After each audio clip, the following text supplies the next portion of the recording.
D'habitude, on est en train d'enseigner sur les livres de Genèse et Romains, mais regarde, si c'est le temps de l'année encore. Puis j'ai pensé, il fallait pas que je vous quitte sans en parler. Le sujet important de la naissance de Christ. Donc, on va en parler de ça ce soir. Puis on aura, on parlera des autres choses dans le futur. Mais c'est tellement important et j'aime ce temps-là. Tu sais, j'aime tu sais, ma femme, elle s'est promenée, puis elle a décoré la maison. Et j'aime tous les années, c'est incroyable comment que ça allume, puis ça remplit, puis ça, ça ajoute tellement de lumière et de bonté pour nous, ça. J'aime ce temps-ci de l'année. Euh, et je crois que c'est Dieu qui fait quelque chose. Je crois que Jésus est célébré. Euh, Il y a des amis qui ont mis quelque chose des amis, des frères et sœurs qui ont mis quelque chose sur Facebook dernièrement, ça m'a dérangé. Vraiment, c'était une image de euh, le Père Noël avec des dents en train il y avait comme le sang dans les dents, puis il marquait comment que euh, tes fêtes sont pourries, puis c'est une verset dans l'Ancien Testament qui parle de comment que quand Israël a tourné contre Dieu. Comment que Dieu disait, je peux plus le sentir, il me pue au nez. Mais c'était hors de contexte. T'es pas en train de parler de Noël, là. Noël, euh, on est arrêté. C'est tellement, pourquoi que c'est là? Un temps de l'année, on parle de la naissance de Christ. Oui, c'est imparfait. Oui, c'est commercial. Il y a différentes autres choses. Mais c'est tellement aussi de la joie, puis la famille qui vit ensemble, qui soit chrétien ou non, ensemble, puis on se parle, puis on rit, tu sais, c'est juste tellement bon. Et il y a même une atmosphère. Je rappelle quelqu'un, avant que j'ai accepté le Seigneur, que c'est tant de l'année qui me frappait, puis c'est comme si j'étais dans l'attente de quelque chose de bien. Pas juste des cadeaux, mais juste quelque chose de bien. C'était juste, il y avait une atmosphère positive, puis et oui, il y avait des choses qui se passaient qui n'étaient pas parfaites, mais parce que les hommes sont là-dedans. Mais c'est incroyable que qu'est-ce qui est en train de se passer, qu'est-ce qu'on est en train de voir durant ce temps-ci. Que quelque part, Christ est devenu le centre de quelque chose. Le monde entier est en train de célébrer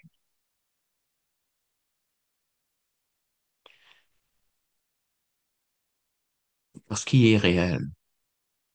C'est- On ne comprend pas, le monde ne comprend pas, mais il est réel.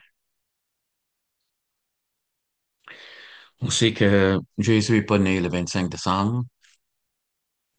Ils ont choisi une date, puis probablement la date était choisie, comme plusieurs disent, il y avait une fête romaine qui était complètement païen, complètement, tu sais, comme dans leur faux dieu, puis toutes sortes de choses.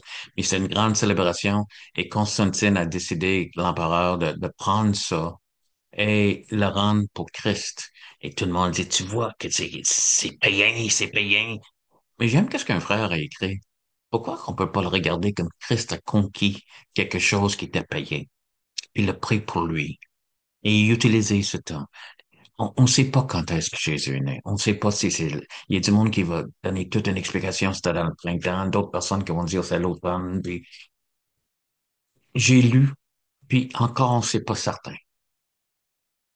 Mais une chose est certaine, il est né, le divin enfant. Euh, il jouait au bois, résonner musette. J'ai aucune idée c'est quoi une musette. J'aurais dû lui demander, ça fait plusieurs années, je suis assez mieux. Mais non, quelqu'un me l'a déjà dit, puis j'ai oublié. Mais en tout cas, il est né. J'aime qu'est-ce qui se passe durant ce temps. Même la musique, même les chants sont en train de parler de Jésus, du salut en Christ.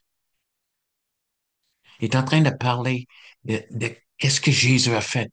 Un sauveur nous est né. C'est juste incroyable. Ma femme, quand elle met toutes les décorations de Noël, une des choses qu'elle fait toujours, elle met le Messie dans tout le temps en train de jouer. Et le Messie de Handel, c'est juste des versets bibliques. Puis gloire à Dieu et le Sauveur nous est né. Et, tu sais, et ça se répète, puis ça se répète. Tu l'écoutes, là, et c'est juste la parole de Dieu en anglais. Mais c'est incroyable et profonde et réelle et en train de juste célébrer. Et c'est une musique de Noël que le monde, en plusieurs églises, est jouée où la parole est simplement donnée. Au lieu d'être contre ça, prie, prie que Jésus soit révélé à travers ça. Plusieurs ont trouvé la vie, ont trouvé. Même la reine Victoria, c'est connu qu'elle s'est levée après la première fois qu'elle a entendu Handel. Elle s'est levée pour donner gloire à Dieu. Qu'une reine dans ce temps-là faisait pas ça.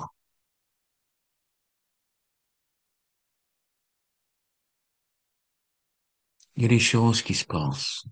Première Guerre mondiale, ils ont arrêté de lutter, ils ont arrêté la bataille, ils ont joué au soccer, ils ont échangé les Allemands, les Français ont échangé des cadeaux. Il y a quelque chose de spécial qui se passe. Et si nous, comme chrétiens, au lieu d'être contre, qu'on peut juste aller et partager qu'est-ce que Jésus est en train de dire. Il y a plusieurs, dans l'histoire de Noël, il y a plusieurs personnages. L'ange apparaît à Zacharie et il, il,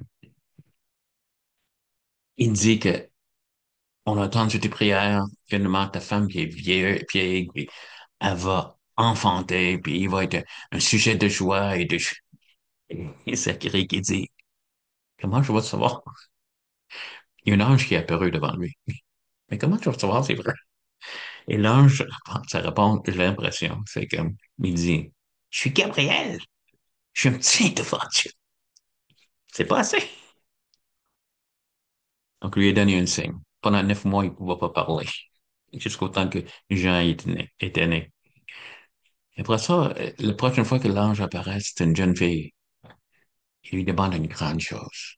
Elle est tombée enceinte sans connaître un homme. Et ça, c'était Marie. Puis elle a accepté. On voit aussi le personnage de Joseph, qui disait qu'il voulait le mettre de côté tranquillement. Il avait le droit de l'amener, puis dans ce temps-là, de faire toutes sortes de choses publiques pour le dénigrer, même au point s'il voulait, il poussait. C'était pas fait beaucoup dans ce temps-là, mais il l'a lapidé. Mais il voulait juste doucement, parce que son cœur était juste. Mais l'ange a apparu, et a dit, non, c'est vraiment le Saint-Esprit qui est en train de faire ça. OK, ça, c'est des personnages. Laisse-moi te parler d'autres. C'est ça. Et je l'ai partagé souvent. Et aujourd'hui, je vais le partager encore. Donc, c'est une gang des gars. OK? Les bergers dans ce temps-là, c'était pas des plus riches dans le monde, mais c'était pas les plus pauvres non plus. C'était juste comme les gars, classe moyenne, on peut dire. Puis il y avait ça c'est un Luc, chapitre 2 verset 8. Il y avait dans cette même contrée des bergers qui passaient dans des champs la veille de la nuit pour garder leur troupeau. Et voici un ange du Seigneur leur apparut. Et la gloire du Seigneur resplendissait autour d'eux. Et il fut saisi d'une grande frayeur. Et l'ange leur dit, ne crains point. Il apparut à Zacharie et dit, ne crains point. Marie, ne crains point. Donc, c'est comme quelque chose. Quand un ange apparaît, c'est comme, j'ai pas vu, jamais vu un ange, mais ça a l'air d'être impressionnant. Ne crains point. Hmm. Et ne crains point car je vous annonce une bonne nouvelle qui sera pour vous, pour tout le peuple, un sujet de grande joie. C'est qu'aujourd'hui, dans la ville de David, il vous est né un sauveur qui est le Christ, le Seigneur. Et voici à quel signe vous le reconnaîtrez. vous trouverez un enfant emmailloté et couché dans une crèche. 45. C'est comme, ça a l'air pauvre. Mais juste pour dire que les anges sont en train de diriger et vers quelque chose qui a de l'air, si, mais cette affaire était le Dieu de l'univers, le Dieu qui pouvait mesurer l'univers dans la paume de sa main, c'est ce que la Bible dit. Puis il était là. Il y a une chanson en anglais qui dit qu'il est devenu un embryon, sainte, aussi petit que ça, il s'est mis. Dieu qui s'est fait homme pour toi et moi. Un sujet de grande joie. Et la raison qui est venue, c'est pour être le sauveur. Vous êtes né aujourd'hui un sauveur. Quelqu'un qui est venu à notre secours pour nous sauver. Et qu'est-ce que l'ennemi? On a un ennemi pour nos âmes, en fait. Il veut, et c'est pour ça qu'il est venu. Il est venu pour toi et pour moi. Il est né pour marcher vers la croix de Calvaire. Il a marché 33 ans parmi vous. Juste ça, et 33 ans. Imagine, il pond le ciel, il était un homme parfait qui a jamais péché, parmi des personnes aussi imparfaites que toi et moi. Et il nous aime. On voit, j'aime l'image qu'il est en train de donner dans la série de Chosen, qui rit, puis il fait des farces. Ça, c'était Jésus. Jésus attirait les enfants. Il attirait des gens de mauvaise vie. Tu sais, ils venaient s'asseoir autour de lui. Tu sais, il y a du monde qui dit religieux saint, que tout le monde veut les éviter.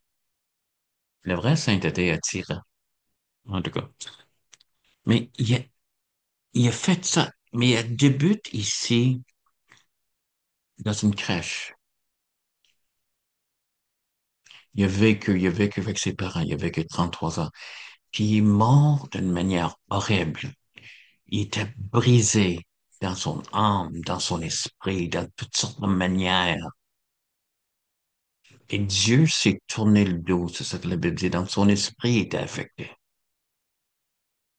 pour nous sauver. Parce qu'il t'aime. Le plus grand cadeau de Noël, c'est que Christ est né, que toi et moi, on peut connaître la vie éternelle.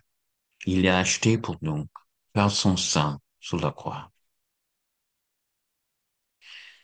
Mais oui, c'est temps. C'est correct de célébrer, d'avoir un bon temps. Et des frères et sœurs qui sont en train de dire que c'est affreux ou toi, si t'es chrétien, amuse-toi là-dedans. Ouvre le joie là-dedans avec tes amis puis les personnes autour de toi. Même si ils sont pas chrétiens. Le grand saint François d'Assise, tu attires plus de monde avec une cuillerée de euh, sucre que toute une barille de vinaigre. Puis on peut critiquer tout le monde. Mais durant ce temps-ci, comme je te dis, avant que j'étais chrétien, je m'attendais à la bonté. Et on peut et des exemples de bonté, d'amour et de joie pour eux.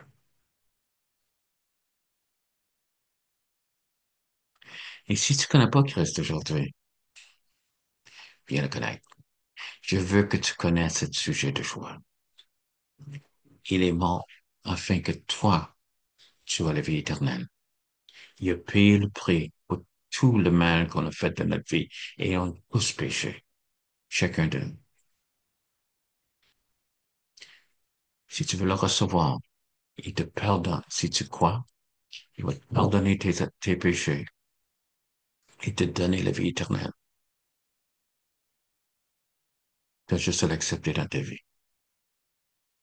Seigneur, fais qu'on peut être compris parce que nos paroles sont tellement limitées. Et les personnes en train de m'écouter, mes frères et sœurs, en toi, Seigneur, qui trouvent la liberté de se réjouir. Et ceux qui te connaissent pas, Seigneur, Saint-Esprit, je demande que tu les attires dans le nom de Jésus. Amen. Joyeux Noël. Passe un bon temps. Beaucoup de bonnes choses. À la prochaine.